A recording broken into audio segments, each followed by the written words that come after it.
Packaging की पाठशाला में आप सबका स्वागत है।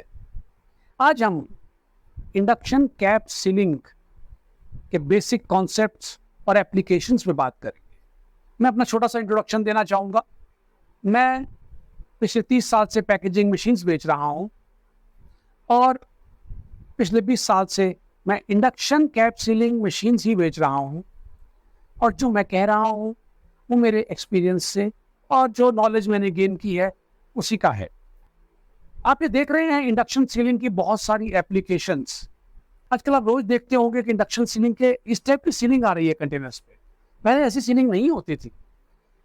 अब जैसे आप देख रहे हैं ऑयल के कंटेनर्स हैं, चाहे वो जेरी कैन है, पेट की जार है या बॉटल है, सब में इंडक्शन सीलिंग होने लग गई आजकल। इंडक्शन सीलिंग क्यों रिक्वायर्ड है, पहले हम इस पे बात करेंगे। किसी भी कंटेनर को जब तक वो सील्ड नहीं है, वो कंप्लीट पैकेज नहीं है, सील होने के बाद ही एक पैकेज कंप्लीट दिखाई देता है।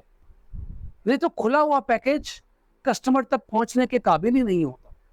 सीलिंग इसलिए रिक्वायर्ड है पिल्फर प्रूफिंग के लिए। अगर आपका प्रोडक्ट सील नहीं है तो लीक हो सकता है, पिल्फरेज हो सकती है। टेम्पर एविडेंस, अगर प्रोडक्ट ठीक से सील्ड नहीं है तो कस्टमर सोच सकता है कि फेक है और उसके अंदर से समझ लीजिए आपने 1 किलो घी भरा, उसमें से 50 ग्राम घी निकाल सकता है कोई, अगर वो सील नहीं है।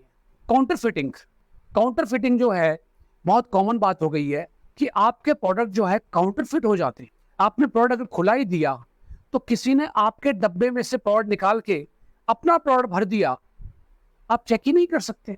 सीलिंग है तो चेक कर सकते हैं। तो सीलिंग जरूरी है इन 3 चीजों के लिए। आज हम रिजिड कंटेनर्स की सीलिंग की बात करेंगे। 2 टाइप के कंटेनर्स होते हैं या 2 टाइप के पैक्स होते हैं, रिजिड कंटेनर्स और फ्लेक्सिबल पैक्स। हम सिर्फ रिजिड कंटेनर्स की सीलिंग की बात कर रहे हैं आज, जिसमें पेट के जार, एचडीपी के जार, पीपी के जार्स, ग्लास के जार्स, हम इन कंटेनर्स की सीलिंग की बात कर रहे हैं जो रिजिड कंटेनर्स रहते हैं विद प्लास्टिक कैप्स। आज से, हमेशा से कह सकते बहुत साल पहले से, हीट सीलिंग एक प्रेवलेंट तरीका रहा है कंटेनर के लिप को सील करने का। हीट सीलिंग बहुत टाइम से, बहुत रेगुलरली, बहुत यूज किया करते रहे हैं लोग। हीट सीलिंग एक सिंपल सा क्रूड कह सकते हैं, सिंपल एंड क्रूड प्रोसीजर रहा है, जिसमें कंटेनर कैप लगाने से पहले आप एक फॉयल रख देते थे और एक प्रेस से या एक हीटर, मैनुअल हीटर से उस सील को ऊपर में हीट प्रोवाइड की जाती थी, जिसके कारण वो माउथ जो है बॉटल का, जो फॉयल है, वो फॉयल बॉटल के माउथ के साथ में सील हो जाती थी। ये आज भी यूज करते हैं लोग और ये क्रूड और सिंपल तरीका है। इसके बहुत सारे ड्रॉबैक्स थे कि कंटेनर का लिप मेल्ट हो जाता था। ये कॉमन बात है क्योंकि आप हीटर से प्रेस लगा रहे हैं। ये जरूरी नहीं प्रेस, ये हीटर भी होते थे तो उसमें भी प्रेशर अप्लाई करना पड़ता है थोड़ा सा, तभी वो होता था। तो हीटर लगाते ही उसके कारण से वो जो कंटेनर का लिप पिघलने जाता था और वो अनइवन हो जाता था। और दूसरी बात है, जो फॉयल होती थी वो ऊंची होती थी, प्लस फॉयल के, पूरी फॉयल के ऊपर में हीट आ रही है, सिर्फ वहां नहीं आ रही है जहां सीलिंग होनी है, तो रिंकल पड़ जाते थे, सलवटें आ जाती थी, प्लस रखने में ही रिंकल आ जाते थे। इसके कारण लीकेजेस बढ़ जाती थी। ये कॉमन बात है। तीसरी जो इंपॉर्टेंट बात रही है कि फॉयल का साइज हमेशा बड़ा रखना पड़ता है। हो सकता है बहुत बड़ा रख के एटलीस्ट 2-4 mm तो बड़ा रखना ही पड़ता है ताकि आप उसको ठीक से होल्ड कर सके, नहीं तो वो खिसक जाता है वहां से और स्लिप हो जाने से सीलिंग में तो फिनिश जो आती है वो अनअट्रैक्टिव हो जाती है। दूसरी बात यह है कि आपको नोट करना है कि मैनुअल या कैसे भी आप कंडक्शन सीलिंग करते हैं तो उस टाइम पे कंटेनर का माउथ खुला हुआ है, वो बंद नहीं है। तो बिना कैप लगे कंटेनर को हैंडल करना हमेशा डिफिकल्ट है कैप लगे कंटेनर को हैंडल करने के मुकाबले। तो उसकी हैंडलिंग बड़े आराम से करनी पड़ती है। ये प्रोसेस बहुत टाइम कंज्यूमिंग है। हीट सीलिंग एक टाइम कंज्यूमिंग प्रोसेस है क्योंकि इसमें मैनुअल हैंडलिंग करनी पड़ती है कंटेनर की। नहीं भी करनी है, अगर ऑटोमेटिक भी कर रहे हैं तो स्लो हैंडलिंग होती है। अगर फास्ट हैंडलिंग करते हैं तो प्रोडक्ट छलक जाता है। पिछले कुछ दिनों में पैकेजिंग का एक बहुत ही नया ट्रेंड उभर कर आया है, जिसने इसकी जो हीट सीलिंग की सारी प्रॉब्लम्स थी उसका मार्केट को, इंडस्ट्री को एक सोल्यूशन दिया है। आज की डेट में इस नए ट्रेंड में आप देख रहे हैं कि 90% जो लोग हैं वो इंडक्शन सीलिंग की तरफ स्विच ओवर हो गए हैं या हो रहे हैं जो नहीं हुए हैं। इसके अंदर में आपको भी इंडक्शन सीलिंग करनी पड़ेगी। उसका कारण ये है, एक तो आज की मार्केटिंग के युग में ट्रेंड्स के साथ चलना बहुत जरूरी है। अगर आप ट्रेंड के साथ नहीं चल रहे हैं तो आपका प्रोडक्ट कस्टमर उसको आउटडेटेड प्रोडक्ट समझकर अंडर वैल्यू करता है। वो सोचता है कि ये प्रोफेशनल कंपनी नहीं है, तभी इनकी पैकेजिंग इतनी सुंदर नहीं है। इंडक्शन सीलिंग सिर्फ अच्छी सीलिंग ही नहीं है, वो प्रोडक्ट की लुक को भी बहुत इंप्रूव कर देती है। और इंडक्शन सीलिंग के अंदर में जो दूसरी बहुत सारी प्रॉब्लम्स बताई थी हमने हीट सीलिंग की, वो सारी की सारी टेक केयर हो जाती हैं। इसलिए भी आपको ट्रेंड में जाना जरूरी है, आप फायदा भी करने वाले हैं ट्रेंड में जाने से। मैं छोटे से सेंटेंस में कंडक्शन सीलिंग और इंडक्शन सीलिंग का आपको डिफरेंस बता देता हूँ। कंडक्शन सीलिंग में आप हीट को कंडक्ट करते हैं किसी हीटर के थ्रू या ऑब्जेक्ट या हॉट प्लेट के थ्रू फॉइल में, और वो फॉइल कंटेनर के माउथ के साथ में सील कर जाती है, उसके नीचे जो एक सीलिंग लेयर ली होती है उसके मेल्ट होने से। काम यही किया जा रहा है इंडक्शन में, कंटेनर के माउथ को सील करने का, पर कोई प्रेशर अप्लाई नहीं किया जा रहा है इंडक्शन सीलिंग में। उसमें हीट को डायरेक्टली कंडक्ट नहीं किया जा रहा है फॉइल में, बल्कि उसकी बजाय एल्यूमिनियम फॉइल जो कैप के अंदर है और प्रोडक्ट को कैप करने के बाद में सीलिंग की जा रही है, इसलिए वो प्रोडक्ट को, वो जो फॉइल है उसमें इलेक्ट्रोमैग्नेटिक फील्ड से हीट इंड्यूस की जा रही है और उस इंड्यूस हीट से सीलिंग हो रही है बोतल के माउथ के साथ एल्यूमिनियम फॉइल की, जिसके नीचे सीलिंग लेयर लगी हुई है कंपैटिबल टू द कंटेनर। अगर हम पहले रिजल्ट्स की बात करें इंडक्शन सीलिंग और हीट सीलिंग के अंदर में, तो हीट सीलिंग इतनी रिलायबल नहीं है, जबकि इंडक्शन सीलिंग बहुत रिलायबल है। हम आगे जाके देखेंगे कैसे कैसे रिलायबल है। Tamper evidence, heat sealing tamper evident के मामले में भी लो है। क्यों? नॉर्मल प्रेस वाला काम तो कोई भी कर सकता है, तो आपके प्रोडक्ट को टेम्पर कर सकता है, एक बार निकाल दिया प्रोडक्ट और दोबारा हीटर से वही करके सील कर दिया। इंडक्शन सीलिंग में ऐसा नहीं हो सकता, क्योंकि जो सीलिंग होती है वो इतनी परफेक्ट होती है कि एक बार अगर आपने फाड़ दिया तो दोबारा से वो सीलिंग वैसी नहीं हो पाती, फिर वो लीक प्रूफ है। हीट सीलिंग में क्योंकि आप मैनुअली प्रेशर अप्लाई कर रहे हैं, मैकेनिकल मेथड है, तो थोड़े से वो जहां से भी प्रोडक्ट ओवर हीट हो जाता है बॉटल का लिप, वहां से माइक्रो लीकेजेस क्रिएट हो जाते हैं। इंडक्शन सीलिंग में यूनिफॉर्म कैप का प्रेशर अप्लाई होता है, इसलिए माइक्रो लीकेजेस नहीं होती हैं, ये बहुत रेयर होती है। इन सब कारण से शेल्फ लाइफ हीट सीलिंग में थोड़ी सी कम हो जाती है, इंडक्शन सीलिंग में ज़्यादा मिलती है। सेफ्टी और हाइजीन, क्योंकि आप प्रोडक्ट को हैंडल कर रहे हैं जो खुला हुआ है उसका मुंह, तो सेफ्टी और हाइजीन तो कम हो गया। हो सकता है सीलिंग के दौरान में किसी कोई खांस रहा है तो सब उसके अंदर चला जाए, पर इंडक्शन सीलिंग में जैसे ही आपने प्रोडक्ट भरा उसको कैप कर दिया तो आपकी सेफ्टी और हाइजीन है वो हाईएस्ट हुई। स्पीड, जो स्पीड है हीट सीलिंग की स्पीड लो रहती है, चाहे वो मैनुअल से करें या आप चाहे ऑटोमेटिक प्रोसेस से भी करते हैं, क्योंकि उसको अंदर में आप ये मैकेनिकल मशीन से किया जाता है। प्लस कंटेनर को आप चाहे ऑटोमेटिक मशीन में हैंडल करें या मैनुअल करें, आप कंटेनर की हैंडलिंग खुले कैप के साथ, उस टाइम में उसके प्रोडक्ट के छलक जाने से या कुछ भी करने से आपको ध्यान से ही हैंडल करना पड़ेगा। तो आप बड़ी सी मशीन भी ले लें तो आपका प्रोडक्ट स्लो रहेगा। इंडक्शन सीलिंग बहुत फास्टर प्रोसेस है और फास्ट से फास्ट आप मशीन ले सकते हैं। आप 300 कैप मिनट 400 कैप पर मिनट की मशीन भी मार्केट में अवेलेबल है। एश्योरेंस, जो एश्योरेंस है सीलिंग सही हुई है वो हीट सीलिंग में ज़्यादा है, इंडक्शन सीलिंग में। कॉस्ट इफेक्टिवनेस, हीट सीलिंग ज़्यादा कॉस्टली पड़ती है इस हिसाब से कि उसके अंदर में प्रोडक्टिविटी बहुत कम आती है। हो सकता है हीट सीलिंग की फॉइल इंडक्शन सीलिंग के वैट से सस्ती पड़े, बट आप ये देखिए कि आपने जो प्रोडक्टिविटी दिन भर में आपने 2000 कंटेनर भरे और सील किए कि 20,000 भरे और सील किए, तो पूरी फैक्ट्री की प्रोडक्टिविटी डिपेंड है इस मशीन पे। तो कॉस्ट इफेक्टिवनेस आपकी इंडक्शन सीलिंग में ज़्यादा ही आने वाली। और कंटेमिनेशन की पॉसिबिलिटी हीट सीलिंग में बहुत रहती है, कंटेनर खुला है इसलिए। और इसके अंदर में सूटेबिलिटी कि आप अगर देखें ये जो हीट सीलिंग है सिर्फ प्लास्टिक्स के लिए चल सकती है, इंडक्शन सीलिंग प्लास्टिक्स और ग्लास में भी चल सकती है with hot melt special types of bed के साथ में। इंडक्शन सीलिंग है क्या?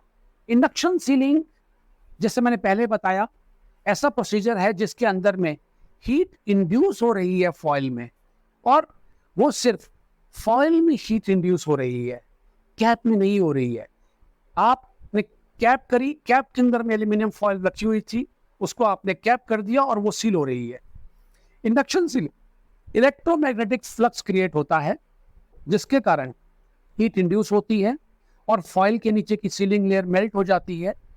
आपका जो बॉटल का मटेरियल है, लिप है, वो भी मामूली सा मेल्ट होता है।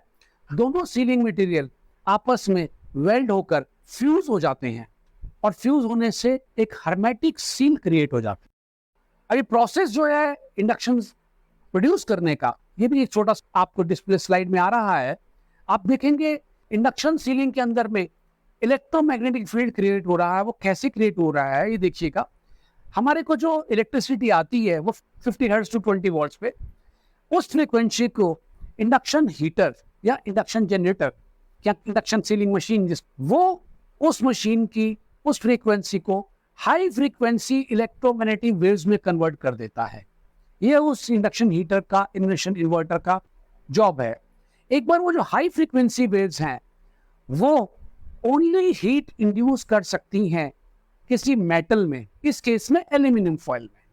पर आप अगर कुछ और मेटल भी रखेंगे तो वो भी मार्जिनली हीट होगा, डिपेंडिंग ऑन द मास। अब ये जो बॉटल का जो वैड है, ये फॉइल होती है, इसमें कैप होता है, और इसके अंदर में ऊपर में एक पल्प बैकिंग होती है। तो अब आप जब सीलिंग कर रहे हैं तो बॉटल और कैप तो ठंडे रहेंगे, आपका प्रोडक्ट भी अंदर, आपने अगर पेट्रोल डाल दिया वो भी ठंडा रहेगा। सारे कॉन्फ़िगरेशन में ओनली एल्यूमिनियम फॉइल गर्म हुई, और एल्यूमिनियम फॉइल का कुछ सेकंड के अंदर में ही 100 डिग्री 125 डिग्री सेंटीग्रेड टेम्परेचर आ जाता है, 2-3 सेकंड के अंदर ही, और उतने सेकंड तक ही रहता है, फिर बंद हो जाता है। तो उतने टाइम के अंदर में जो हीट इंड्यूस होने से उसके अंदर में हीट आई, उस हीट से परफेक्ट सीलिंग हो जाती है, क्योंकि ऊपर से जो कैप टाइट है वो प्रेशर दे रहा है, वो बॉटल के लुक को और फॉइल को अच्छे प्रेशर के साथ पकड़े हुए है। तो वो जो गर्मी मिली उसके कारण दोनों फॉइल और बॉटल का माउथ ठीक से सील हो जाता है। और जब आप खोलते हैं तो जो बेड के पीछे बैकिंग लगी हुई थी वो ऊपर आपको कैप के अंदर मिल जाती है। कुछ केसेस में, कुछ डिफरेंट टाइप के बेड्स में जहां लाइनर नहीं होता है, पीछे गत्ते की बैकिंग नहीं होती है, तो आपको वो बैकिंग जो है या जो इंसुलेशन लेयर है वो फॉइल के ऊपर ही लगी हुई मिलेगी। इंडक्शन सीलिंग मशीन्स कई टाइप की आती हैं, सेमी ऑटोमेटिक, मैनुअल और ऑटोमेटिक। तब आपको वीडियो में दिखा रहे हैं कैसे मैनुअल मशीन काम करती है।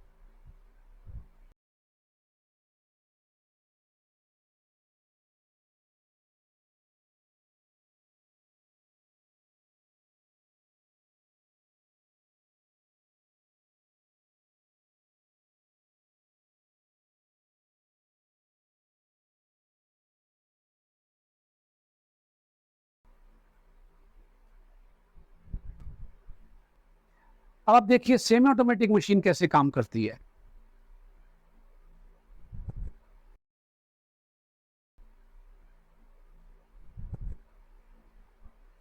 अब ये देखिए ऑटोमेटिक मशीन कैसे काम करती है।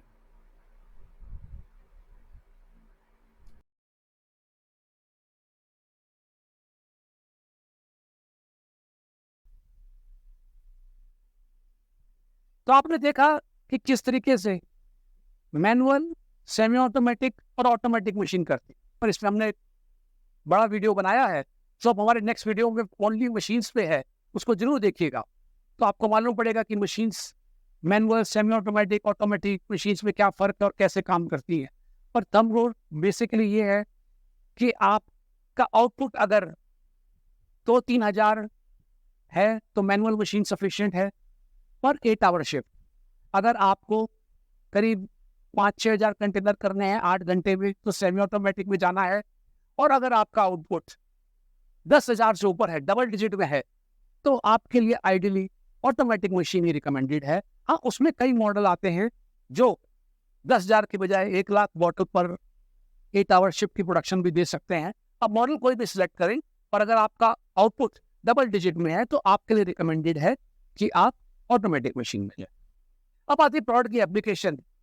एप्लीकेशंस इतनी है कि अगर मैं अभी बताने लगूँ तो शायद हो सकता है पूरा एक वीडियो और बनाना पड़ेगा। Agrochemicals, speciality chemicals, automotives, dairy, cosmetics, dental, health care, pharmaceutical, food, beverage, water, बहुत सारी जगह, अनगिनत, कम से कम नहीं तो 50 कैटेगरीज हैं और प्रोडक्ट्स के नाम लिखे हैं, वो सब कैटेगरी आप देख सकते हैं। इतने सारे एप्लीकेशन हैं इंडक्शन सीलिंग के। हर इंडस्ट्री आज की डेट में इंडक्शन सीलिंग यूज कर रही है। आप देख रहे हैं डिफरेंट डिफरेंट, और जो लोग नहीं कर रहे हैं, जिन एप्लीकेशंस में नहीं हो रहा है, वो भी उसके रास्ते ढूंढ रहे हैं कि कैसे वो हीट सीलिंग से इंडक्शन सीलिंग में स्विच ओवर कर सकते। अब लिमिटेशंस, इंडक्शन सीलिंग का ये एक छोटा सा लिमिटेशन भी है कि कैप होना जरूरी है इंडक्शन सीलिंग परफेक्ट होने के लिए। आपकी अगर कैप ठीक से प्रेस कर रही है वेड को, तभी इंडक्शन सीलिंग प्रॉपर हो पाती है। अगर फॉइल कांटेक्ट में नहीं आ रही है बॉटल के लिप में, जो एक कैप के कारण ही हो पाता है, तो इंडक्शन सीलिंग में थोड़ी प्रॉब्लम्स आ सकती हैं। अब जबकि इसका भी सोल्यूशन निकाल रही है मार्केट, कैपलेस इंडक्शन सीलिंग भी आ रही हैं, पर वो अभी स्टार्टिंग टेक्नोलॉजी है। इंस्पेक्शन नहीं कर सकते हैं क्लोज कैप का। वो इंस्पेक्शन आप क्यों नहीं कर सकते कि कैप तो क्लोज्ड है और सीलिंग क्लोज्ड ही प्रोसेस में हुई है। Inspection inside the close cap is not possible, but उसके भी ऑल्टरनेटिव निकल रहे हैं और ऐसी इंस्पेक्शन मशीन्स आ रही हैं जो इंस्पेक्ट हो जाती हैं सीलिंग होने के बाद भी। पर वो मशीन्स अभी एक्सपेंसिव हैं, इन ड्यू टाइम वैसे भी आ जाएंगी। बट अगर आपकी बॉटल परफेक्टली क्लोज्ड है और आपका कंटेनर और वेड उसके लिए सूटेबल हैं, दोनों आपस में कंपैटिबल हैं, तो 99.9% आपकी सीलिंग परफेक्ट होगी। कॉस्ट ऑफ फॉइल, जैसे पहले मैंने बताया, इंडक्शन वेड की कॉस्ट फॉइल की कॉस्ट से ज्यादा है, बट उसके अंदर में जो प्रोडक्टिविटी मिलती है, इंक्रीज होती है इंडक्शन के कारण, वो इतनी एनॉर्मस है। आपको वेड की कॉस्ट एक्स्ट्रा लग रही है फॉइल के मुकाबले, उससे कुछ फर्क ही नहीं पड़ता। थैंक यू, आप लोगों ने हमारे वीडियो को पूरा देखा, इसके लिए आपका आभारी हैं। आने वाले वीडियोस में हम इसके बारे में और वीडियोस बनाएंगे पूरी जानकारी के लिए। और हम सिर्फ इंडक्शन सीलिंग पे नहीं, आपको डिफरेंट टाइप की पैकेजिंग में उनके फंडामेंटल चीजें और उसके बारे में कैसे मशीन चूज करनी है, क्या करना है, कैसे सही मशीन खरीदनी है, कैसे उसको सही यूज करना है, इन सब के बारे में भी आपको बताएंगे। तो हम आपसे रिक्वेस्ट करेंगे कि आप हमारे चैनल को सब्सक्राइब करें और अगर अच्छा लगा हो तो लाइक करें। Thank you very much. Thank you for your listening.